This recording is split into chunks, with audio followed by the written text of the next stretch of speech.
મહીસાગરના લુણાવાડામાં આયુર્વેદિકની degree ધરાવનાર doctor Jagdish પટેલના કૌભાંડનો Bharat times ન્યૂઝે કર્યો છે પર્દાફાશ। આ ડોક્ટર BHMSની ડિગ્રી ધરાવે છે, તેમ છતાં તે દર્દીઓને એલોપેથીની દવા આપે છે।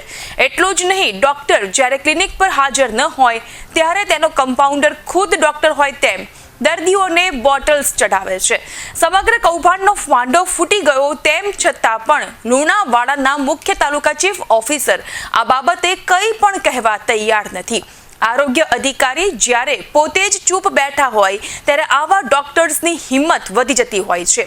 એક તો ડિગ્રી વગર એલોપેથી દવાઓનું વેચાણ કરે છે અને કોઈ રોકે તો ગુંડાની જેમ ધમકીઓ આપે।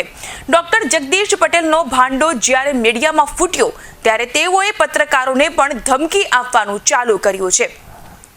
નવાઈની વાત તો એ છે કે મુખ્ય તાલુકા આરોગ્ય અધિકારીને ડોક્ટર બાબતે પુરાવાઓ સાથે અનેક વખત જાણ કરી, તેમ છતાં પણ હજુ સુધી એ તબીબ સામે કોઈ પણ પ્રકારની કાર્યવાહી કરવામાં નથી આવી।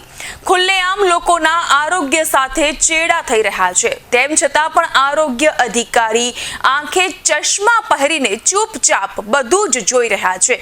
આરોગ્ય અધિકારીનું ધ્યાન દોર્યું તેમ છતાં કેમ કાર્યવાહી કરવામાં નથી આવી રહી તે સૌથી મોટો યક્ષ પ્રશ્ન।